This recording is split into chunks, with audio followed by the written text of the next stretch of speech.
संतों के बारे में ज़्यादा छानबीन नहीं करनी चाहिए और ज़्यादा अपनी बुद्धि भी नहीं लगानी चाहिए।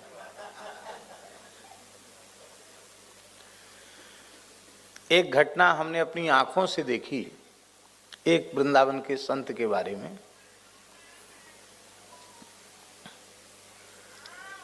वो कोई सुनी सुनाई बात नहीं, आंखों देखी बात। हमारे वृंदावन में यमुना जी के उस पार एक तीर्थ है, बड़ी रस सिद्ध भूमि मानी जाती है, मानसरोवर। एक तो कैलाश मानसरोवर है और एक हमारे ब्रज का मानसरोवर है, राधा रानी मानसरोवर कहते हैं उसको। श्री राधा रानी ने मान लीला की और उनके प्रेमाश्रु बिंदुओं से ही वो सरोवर प्रकट हुआ। श्री वल्लभाचार्य महाप्रभु ने भी वहाँ निवास किया, साधन किया। श्री चैतन्य महाप्रभु भी वहाँ पधारे, सभी आचार्य वहाँ पधारे।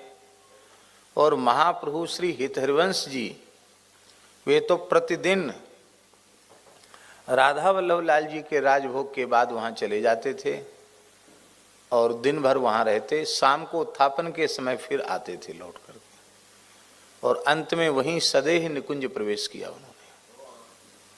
बड़ी पवित्र स्थली है।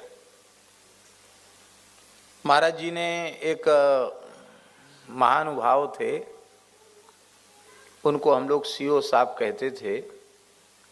उनका नाम था पंडित श्री बालक राम जी द्विवेदी। बड़ा अद्भुत जीवन था उनका। महाराज जी के ही शिष्य थे, लेकिन यदि कहा जाए कि वे केवल ब्राह्मण नहीं थे, वे इस युग के ऋषि थे तो कोई अतिशयोक्ति नहीं। ऐसा पवित्र जीवन था उनका। तितिक्षा भी इतनी अधिक थी कि पूष के जाड़े में, वृंदावन की ठंड में, छत के ऊपर चटाई बिछा करके आधी धोती ओढ़ के सो जाते थे। आप कल्पना नहीं कर सकते, इतना सहन क्षमता थी उनके शरीर में।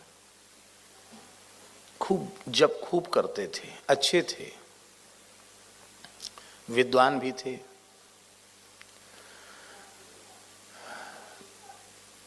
महाराज जी के शिष्य थे, पर महाराज जी उनको अपना मित्र कहते थे। फर्रुखाबाद जिले के थे। आयु भी लगभग महाराज जी के समकक्षी थी उनकी। तो जैसे बाबूजी के एक पैर में तकलीफ है, थोड़ा चलने में तकलीफ है, उनको भी तकलीफ थी। वो घूमने का स्वभाव खूब था उनका भी। यहाँ दर्शन करने जाएंगे, वहाँ जाएंगे। महाराज जी बोले कि तुम ले जाओ इनको, सीओ साहब जी को, राधा रानी मानसरोवर दर्शन करा लाओ। अब वो चलते धीरे धीरे थे, वृद्ध थे, पैदल ही वृंदावन से उनको मानसरोवर ले गए।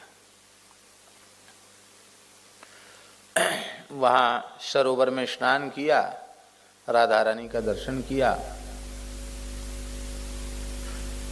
गर्मी का समय था, तो सीओ साहब जी बोले कि हम तो अब, हमें कुछ खाने पीने की आवश्यकता है नहीं, और हम थक भी गए, हमारे पैर में दर्द हो गया है, तो हम तो अब तो कहीं नहीं जाएंगे। अब हम यहीं, क्या सुंदर लता कुंज है, और यहीं हम पड़े रहेंगे, यहीं अपने भजन करेंगे। अब उनको छोड़ के हम कैसे जाएं? हमको भूख लग रही थी, और उनको छोड़ के हम वृंदावन चले जाते हैं कि हम द्वारा लेने आ जाएंगे, तो महाराज जी शायद कहेंगे कि ये तुम्हारा, ये तो गैर जिम्मेदाराना आचरण है तुम्हारा, ये ठीक नहीं है। जो कार्य गुरुजी ने दिया है वो पूरा संपन्न होना चाहिए। तो हमने कि चलो कोई बात नहीं, हमारा भी व्रत हो जाएगा। हम बैठ गए। आप नहीं जाओगे तो हम भी यहीं हैं, शाम को चलेंगे। हाँ, शाम को चलेंगे।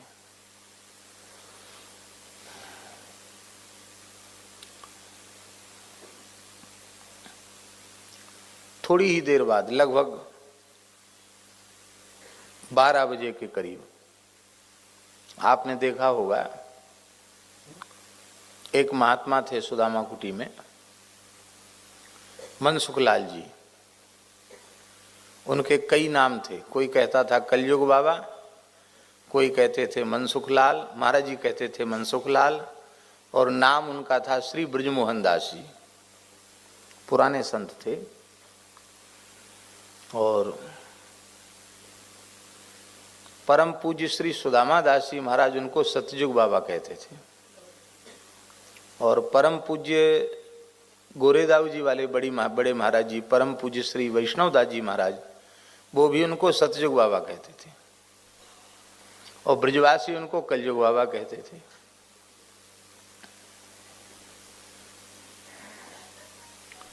और ये नाम उनके खुद ही पड़ गया था ब्रजवासी में। बाबा तेरो नाम कहा है? अरे बा नाम कहा हो, कलयुग को बाबा हूं। तो कलयुगी बाबा से कलयुग बाबा हो गए। और महात्मा बहुत अच्छे संत थे। आयु, हमने जो उनकी आयु देखी है 90 वर्ष से ऊपर की आयु थी। और वृंदावन की परिक्रमा 40 से 45 मिनट में लगाते थे। पंचकोशी वृंदावन की परिक्रमा दौड़ के। विलक्षण थे वो महात्मा। और उनके मन में कभी आ जाता तो एक दिन में आप विश्वास नहीं कर सकते हमारी बात पर, कभी उनके मन में आ जाता तो महाराज जी से पूछते, भक्तमाली जी से, कि गिरिराज जी के परिक्रमा की इच्छा है, राधा रानी और नंदगांव के दर्शन की इच्छा है बरसाने की, आपकी आज्ञा हो तो कल चले जाएं। महाराज जी कहते ठीक है चले जाओ। तो सवेरे चाय पी के वो चलते, गिलास में चाय बना लेते थे। काय में चाय? एक गिलास में चाय बना लेते थे।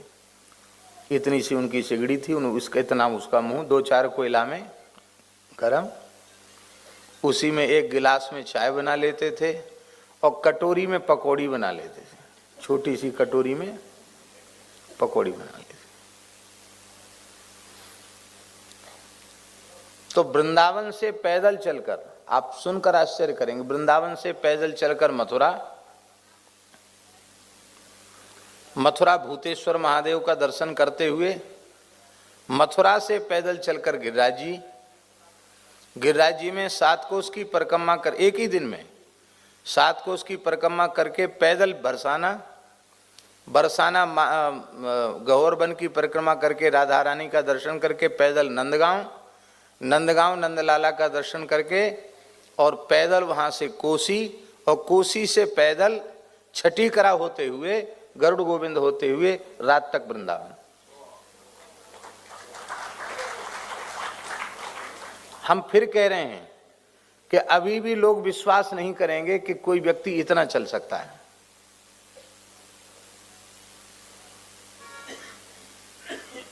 वो तो कोई गिनीज बुक वाला नहीं था, नहीं तो महाराज उनके जैसा तो पूरी दुनिया में कोई इतना चलने वाला। एक दिन में कितना किलोमीटर होगा महाराज जी? मैम 100-150 किलोमीटर से कम नहीं होगा। हाँ, अब पूरा जोड़ने से पता चलेगा, लेकिन अनुमान है कि 150 किलोमीटर लगभग होना चाहिए। एक व्यक्ति एक दिन में चल ले, संभव है? और वो भी आयु, आप कहेंगे आयु कैसे पता था कि आप कहते 90 साल की है? तो थोड़े बीमार हुए, महाराज जी ने रामकृष्ण मिशन भेजा, तो स्वामी जी ने पूछा बाबा उम्र?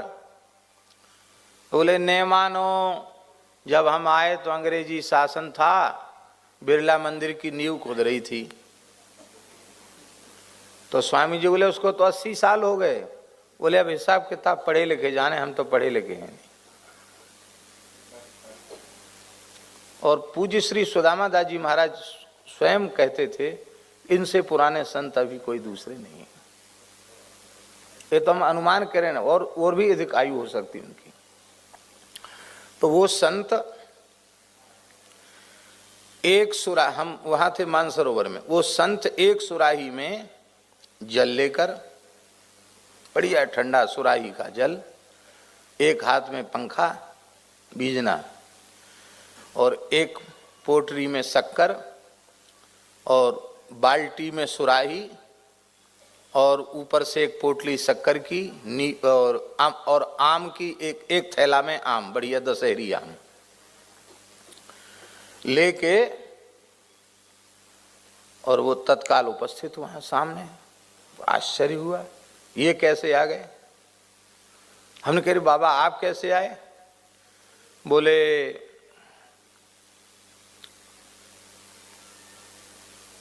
मेरे राम के मन में आया कि ये बुढ़े तो वहीं पड़ जाएंगे जाके और हमारे पंडित जी दिन भर भूखे रह जाएंगे,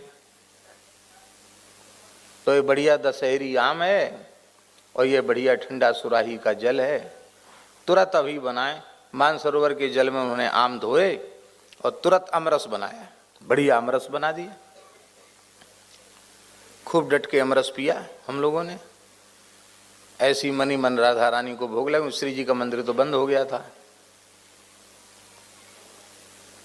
और एक छोटी सी जो है एक दरी और लाए बिछाने के लिए, तो दरी बिछा दी उन्होंने, दरी पे हम लोग बैठ गए। हमने कि बाबा आप ले लो। बोले नहीं, हम तो सुदामा कुटी जाके पंगत करेंगे, आज भंडारा है, खीर मालपुआ की रसोई है, वहाँ जाके हम तो पंगत करेंगे, प्रसाद पावेंगे, ये हम अमरस से हमारा काम नहीं चलेगा। तो बाबा कब जाओगे, तब तक तो पंगत। अब ही पहुँचे और आश्चर्य आप मानेंगे कि अब तो वहाँ थोड़ी सी परिस्थिति बदल गई है। पहले नया रोड नहीं था, ऊंचा था और वहाँ से छोटा रास्ता था झाड़ी वाला। हमने जितनी देर में दरी झाड़ी उतनी देर में बाबा लगभग 1.5 किलोमीटर चले गए। कितने? माने जिधर वो दिखाई पड़े ऐसे ऐसे चलते हुए, वो कम से कम 1.5 किलोमीटर से कम नहीं होगा। तो हम खड़े हो गए थोड़े ऊंचे पर, तो मैंने देखा ऐसे ऐसे ऐसे ऐसे दिखाई पड़ रहे हैं और कुछ नहीं दिखाई पड़ रहा। और पहुंच गए।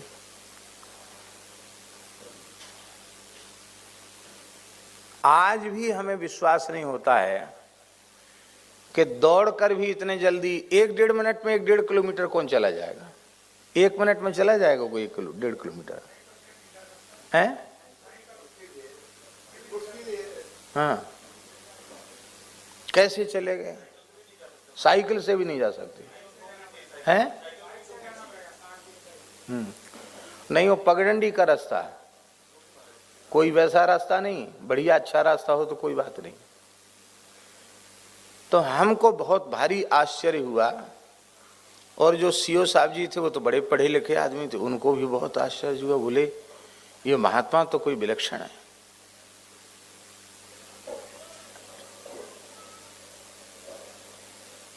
आकर हमने महाराज जी को सुनाया। महाराज जी बोले हाँ, महात्मा तो महात्मा हैं, ऐसी थोड़ी एक दिन में सब जगह हो आते हैं। संकल्प बल से, योग बल से महात्मा लोग चलते हैं। तो हमने बाबा कैसे इतने जल्दी चले? अरे बोले महात्माओं की ज्यादा छानबीन नहीं करनी चाहिए, हनुमान जी जाने। क्या बोले? हाँ, ज्यादा बोले छान, पंडित जी महात्माओं की ज्यादा, बाबाओं की छानबीन न करो, हम तो कलयुग के बाबा हैं, ज्यादा छानबीन मत करो, हनुमान जी जाने।